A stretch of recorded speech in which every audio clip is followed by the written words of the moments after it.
এবারের গল্প পেতনির লম্বা চুল। আমার চুলগুলো আজ দেখতে বেশ সুন্দর লাগছে। রোদে একদম ঝিলঝিল করছে। আমার চেহারাটা আরেকটু সুন্দর হলে মানুষ আমাকে দেখে রাজকুমারী ভাবতো। কি একটা অকর্মার ঠিকই জামাই পেয়েছি। বাজারটাও ঠিক মতো করতে পারে না। যদি বলি পেঁয়াজ আনো, আনি রসুন।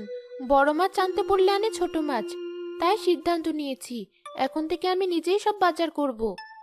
খুব ভালো কাজ করেছিস। ছেলেরা আসলে কোনো কাজের না। বাজার করার পর কিছু টাকা বেঁচে গিয়েছিল। সেই টাকা দিয়ে চুলের তেলটা কিনেছি। সবাই তো বললো অনেক ভালো। বাড়ি গিয়ে চুলে তেলটা দিয়ে দেখবো আসলেই ভালো কিনা। চুলের জন্য ভালো নতুন তেল? যে করেই হোক তেলটা আমাকে মাথায় দিয়ে দেখতে হবে। যাই, কাজে লেগে পড়ি। কে তুমি? তুমি দেখতে এমন কেন? আমার এত সুন্দর চুল থাকতেও মানুষ আমার চেহারাটাই সবার আগে দেখে। সত্যি আমি মানুষদেরকে নিয়ে হতাশ। যাই হোক, আমি হলাম পেতনি। পেতনি, আমার কাছে কি চাইতে এসেছো? মাছ? এই নাও মাছ। আজকের বাজারের সবচেয়ে বড় আর টাটকা মাছ এটা। মাছটা নিয়ে আমাকে ছেড়ে দাও। প্রাণে মেরো না আমায়। তোর কাছে মাছ চাইতে আসিনি আমি। মাছ তো চাইলে আমি যখন খুশি যার কাছ থেকে খুশি নিতে পারবো। তোর কাছে অন্য কিছু চাই আমি। তার মানে তুমি আজ আমার জীবন না নিয়ে ছাড়ছো না? এমনটা করো না আমার সাথে। ঘরে আমার দুটো ছোট ছোট ছেলে মেয়ে আছে। আমার কিছু হয়ে গেলে ওদের কি হবে?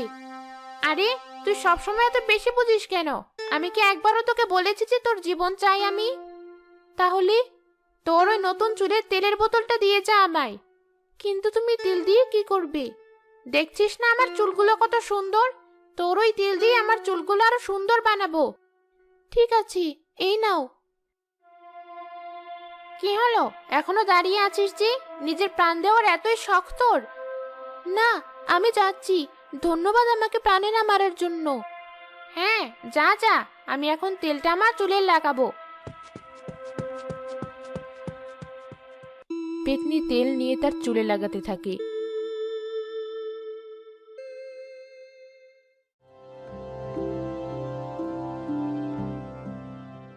সন্ধে হলে এক জেলে কিছু মাছ নিয়ে পেতনির গাছের নিচ দিয়ে যাচ্ছিল। হঠাৎ খুব সুন্দর একটা ফুলের সুবাস পাচ্ছি মনে হয়। আশেপাশে তো কোনো ফুলের গাছ দেখছি না। তাহলে এই সুবাসটা কোথা থেকে আসছে? আমার নতুন তেল থেকে আসছে এই সুবাস।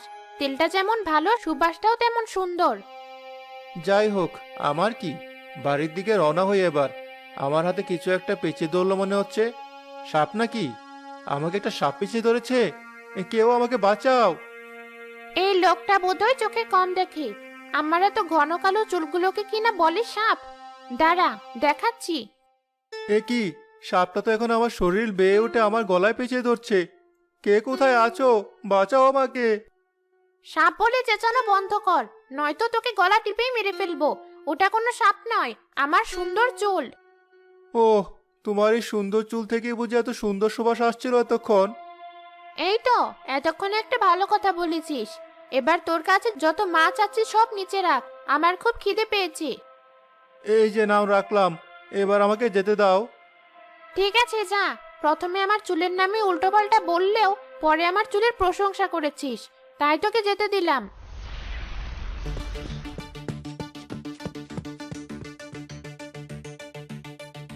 যাক বাবা, আজকের মতো বাঁচলাম।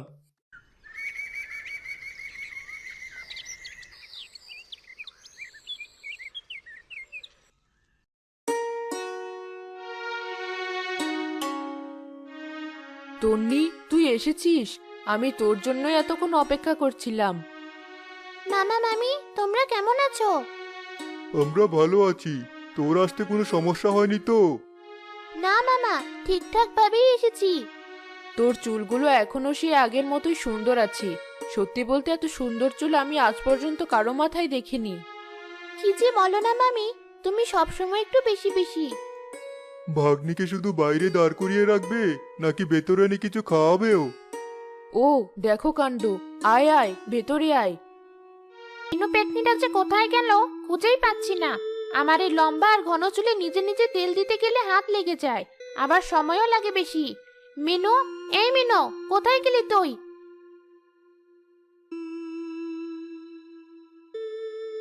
কি হলো, এত ডাকাডাকি করছো কেন? এই তো, এতক্ষণে এলি তবে। আয়, আমার কাছে এসে বস। এই তেলটা একটু আমার চুলে দিয়ে দে। ওমা, পেতনিরা আবার চুলে তেল দেয় নাকি? কোথায় পেলে এই তেল? পেয়েছে কোথাও একটা। তোর মতো কম চুলওয়ালি শাকচুন্নি এসবের কি বুঝবে? এখন এত কথা বলা বাদ দিয়ে আমার চুলে তেল দিয়ে দে। তা না হয় দিলাম। তেল দিয়ে দেওয়ার বদলে আমি কি পাবো? তোর পছন্দের ইলিশ মাছ পেয়েছি একটা, ভাবছি ওটাই তোকে দেব। সত্যি বলছো? মাথা ঘোরাও তাহলে তাড়াতাড়ি, এখনই তেল দিয়ে দিচ্ছি। এই তো, এখন ঠিক জায়গায় এসেছিস।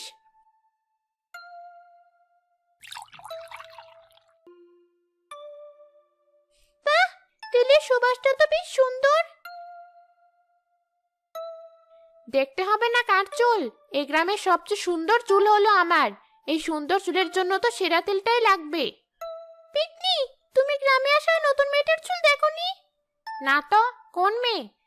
কেন, প্রতিদিন সকালে ওই মেয়েটা তো তোমার গাছের নিচ দিয়েই যায়। ও, তুমি তো আবার সকালে ঘুমিয়ে থাকো, তাই হয়তো দেখোনি। আগে বল, ওই মেয়ের চুল কি হয়েছে? কি আর হবে, ওই মেয়ের চুল তোমার চেয়েও ঘন, কালো, লম্বা আর সুন্দর। বলিস কি? এ কি করে সম্ভব? আমি বেঁচে থাকতে এই গ্রামে শুধু আমাদের বংশের মেয়েরাই এমন সুন্দর চুলের অধিকারী ছিল। এই মেয়ে আবার কোথা থেকে উড়ে এলো? আমি অত কিছু জানি না, নিজ চোখে যা দেখেছি তাই বললাম। আমার কথায় বিশ্বাস না হলে তুমি না হয় কাল সকালে নিজ চোখেই দেখো। তাই করতে হবে। আমিও দেখতে চাই কে সেই মেয়ে যার চুল আমার চুলের চেয়েও সুন্দর।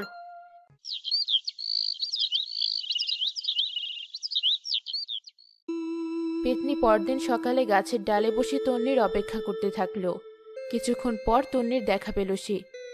এই মেয়েটাই নাকি? কিন্তু ওর পেছনের চুলগুলো তো বাঁধা। এক কাজ করি, আমার চুল দিয়ে ওর চুলের বাঁধনটা খুলে দেখি চুলগুলো কেমন।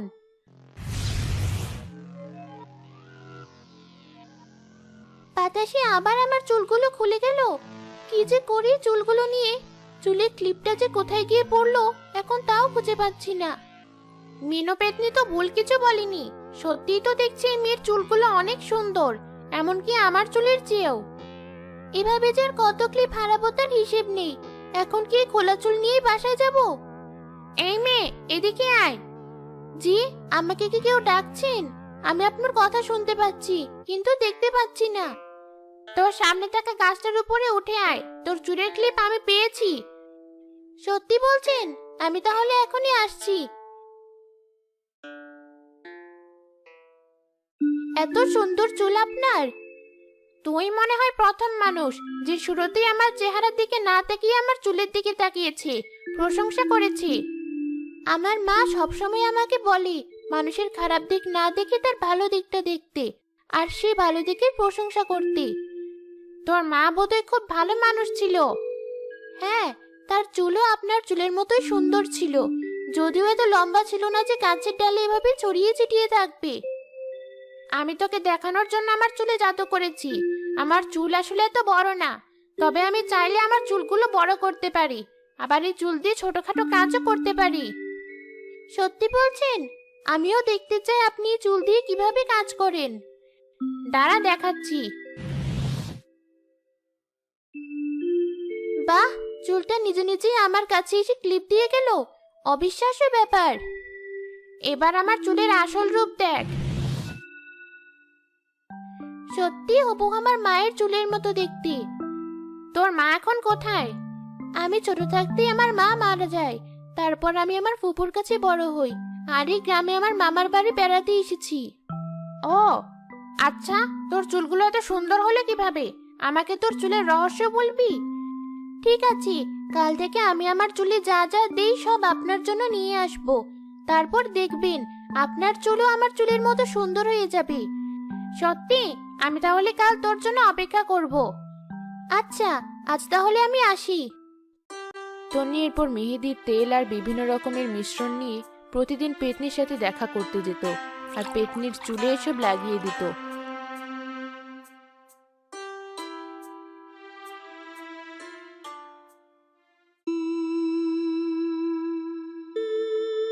তুমি এসব কি করছো পেতনি? আমাকে বোঝাও তো।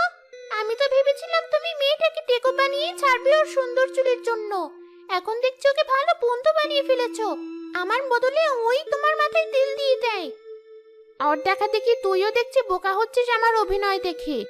আরে পাগল, আমি শুধু ওর সুন্দর চুলের গোপন রহস্যগুলো জেনে নিচ্ছি। একবার সব জানা শেষ হয়ে গেলেই ওর চুলগুলো সব কচাং করে কেটে দিয়ে এমন জাদু করবো যে ওর চুল আর কোনোদিন বড় হবে না। এ তো বেশ ভালো বুদ্ধি।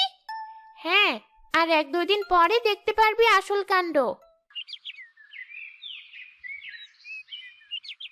মেয়েটা সকাল সকাল এসব নিয়ে প্রতিদিন কোথায় যায় একটু দেখো তো। আমার কাছে তোর লক্ষণ ভালো ঠেকছে না। কোনো বান্ধবীর বাসায় যায় হয়তো। কিন্তু কোন বান্ধবী, কার সাথে মিশছেও সে সম্পর্কে তো আমাদের জানা থাকার দরকার। ঠিক আছে, আমি ওর পিছু নিয়ে দেখছি, তুমি চিন্তা করো না।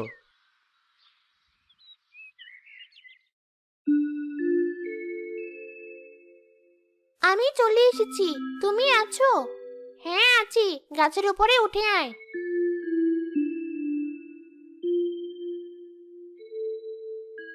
আজকেই শেষ দিন, এরপর তুমি নিজে নিজে সব করতে পারবে।